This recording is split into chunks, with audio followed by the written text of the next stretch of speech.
कर्नाटकातल्या रेशमी प्रगतीचा लाभ घेण्याचा प्रयत्न महाराष्ट्रातले अनेक शेतकरी करतात, पण यासाठी त्यांना आपल्या कोशांची विक्री करण्यासाठी रामनगरला जावं लागतंय।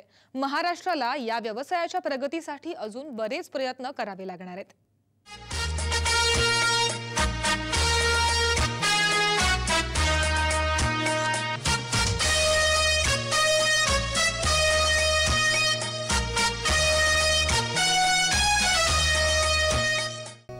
आज कोणत्याही शेतमालाचा भाव प्रति क्विंटल 8 ते 10 हजार रुपयांपेक्षा जास्त नाहीये। असं असताना रेशीम कोशांची विक्री मात्र 40 ते 50 हजार रुपये क्विंटलच्या दराने होतीये। रेशीम शेतीत उत्पादन होणाऱ्या कोशांना आज विक्रमी भाव मिळतोय। 1 क्विंटल बोले तो 100 केजी को कोई एग्रीकल्चर चीज को लगभग बहुत मिले तो 500, 5000 या 10,000 मिलेगा, 5000 या 10,000 मिलेगा। सो उससे ऊपर नहीं मिलेगा।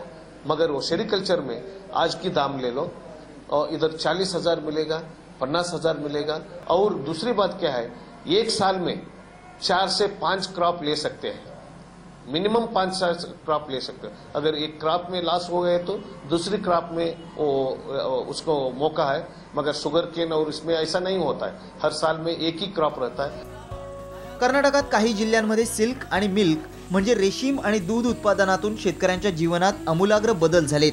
तसा प्रयत्न महाराष्ट्रातल्या कोरडवाहू भागातही व्हावा अशी अपेक्षा आहे। पत्ता है तो बकरी और गाय को दे सकते हैं। वो हमारा कर्नाटक में एक डिस्ट्रिक्ट है कोलार, कोलार को बोलते हैं मिल्क और सिल्क, वो दोनों ऐसा ही चलता है, पैरेलल से चलता है। क्योंकि वो सब सेरिकल्चरिस्ट वाले हैं। जो पत्ता वो बचता है उसको ये क्या गाय को देते हैं, मिल्क प्रोड्यूस करते हैं, इसलिए बोलते हैं मिल्क और silk goes together in Kolar. So इसलिए वो भी मिलेगा। और वो लिटर है ना, सिल्कवर्म का लिटर, कीड़ा का लिटर है ना, वो गोबर गैस के लिए बहुत अच्छा है, गोबर गैस के लिए बहुत अच्छा चीज है। सो इसलिए फैमिली लोगों को काम मिलता है, पैसा मिलता है।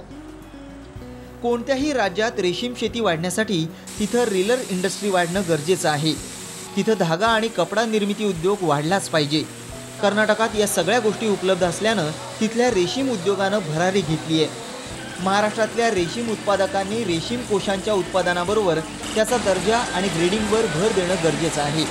रामनगरच्या या मार्केटमध्ये महाराष्ट्रातल्या काही शेतकऱ्यांशी आम्ही संवाद साधला। मी सोलापूर जिल्ह्यातील अकलूजचा रहिवासी आहे। मी गेली 4 वर्ष झाले रेशीम उद्योग करतो आणि जसा रेशीम उद्योग चालू केला तेव्हापासून मी कर्नाटक गव्हर्नमेंटला इथं रामनगरला आणून माल घालतो। याचं मेन कारण असं आहे की महाराष्ट्र शासनाचा दर हा 180 रुपये आहे पर केजी आणि आम्ही डागाळचा दर आम्हाला इथं 250-240 पर्यंत मिळतो। म्हणजे तिथल्या खराब मालाला जो चांगल्या मालाला जो दर आहे त्याच्यापेक्षा जास्त खराब मालाला आम्हाला इथं दर मिळतो। आजच माझं मार्केट झालं 420, 430, 450 पेक्षा जास्त कधी कधी आम्हाला दर मिळतो। इतकी रेट मध्ये तफावत आहे। कर्नाटक गव्हर्नमेंट 1 किलो कोशा पाठीमागे 40 रुपये इन्सेंटिव्ह इथल्या शेतकऱ्यांना देते। आपलं गव्हर्नमेंट आम्हाला साधा प्रवासाचा सुद्धा खर्च देत नाही। पर केजी आम्हाला 50 रुपये प्रवास खर्च येतो आणि वरून वाहनाची रिस्क शिवाय येण्या जाण्यात आमचे 2-3 दिवस जातात। तर याच्यामुळे आम्हाला इथं माल आणून घालायला खूप त्रास होतो।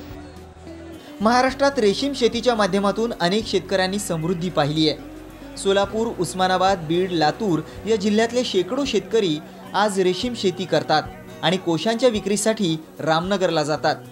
त्यांच्याशी लातूर ते रामनगर प्रवासात आम्ही संवाद साधला। याच्यातील अडचणी जर असतील तर शासनाने आम्हाला या ठिकाणी महाराष्ट्र राज्यात जर मार्केटिंगची व्यवस्था जर केली तर नक्कीच आम्हाला त्याचा फायदा होईल। कारण आम्हाला कर्नाटक राज्यात जाऊन कोश विक्री करावी लागते आणि कोश विक्री करताना आम्हाला अमुक अशा अडचणी येतात। ट्रेननी जाणं आणि त्या ठिकाणी कोशाला चांगला भाव मिळतो पण 4-5 दिवस आमचे मोडतात आणि त्या ठिकाणी कोशाला भाव मिळतो पण बेजारी होते आहे। आणि जर राज्य सरकारने महाराष्ट्र सरकारने जर याच्यात लक्ष घातलं तर नक्कीच आमचा बी आणि दुसऱ्या शेतकऱ्याचा पण फायदा होईल। लातूर, बीड जिल्ह्यातल्या या रेशीम उत्पादकांच्या म्हणण्यानुसार कर्नाटकप्रमाणे महाराष्ट्र सरकारने देखील रेशीम शेती आणि रेशीम उद्योगांकडे सकारात्मक दृष्टीने पाहिल्यास इथल्या शेतकऱ्यांना शेतीला एक मोठा आणि वेगळा जोड व्यवसाय मिळेल। प्रतिवर्षी मी एका एकरमध्ये 1.5 लाखाचं उत्पादन घेतो। कर्नाटक राज्यामध्ये आम्ही कोश विक्री करत असतो। तेथील रेशीम उद्योग आणि त्यावरील प्रक्रिया उद्योग यातून तेथील बेरोजगार तरुणांना भरपूर प्रमाणात असा उत्पन्न मिळत आहे।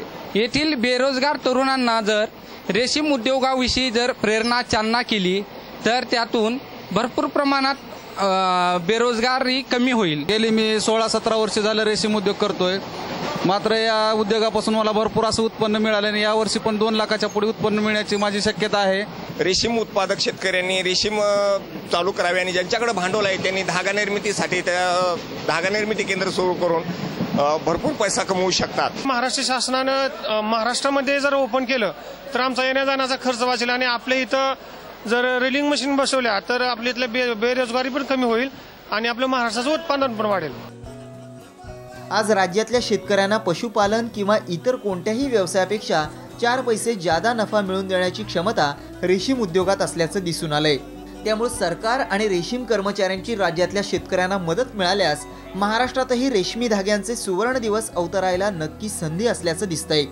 कमी भांडवली खर्च व हमखास उत्पन्न म्हणजेच रेशीम शेती होय। कर्नाटक राज्याच्या रेशीम बोर्डाप्रमाणेच महाराष्ट्र राज्य सरकारने देखील शेतकऱ्यांना सवलती, अनुदान आणि विविध योजना यांचा लाभ दिल्यास निश्चितच राज्यातील शेतकऱ्यांचा आर्थिक विकास होणार आहे। गरज आहे ती राज्य शासनाच्या इच्छाशक्तीची व धोरणांच्या प्रभावी अंमलबजावणीची। दीपक क्षीरसागर, साम टीव्ही, बेंगलुरू, कर्नाटक।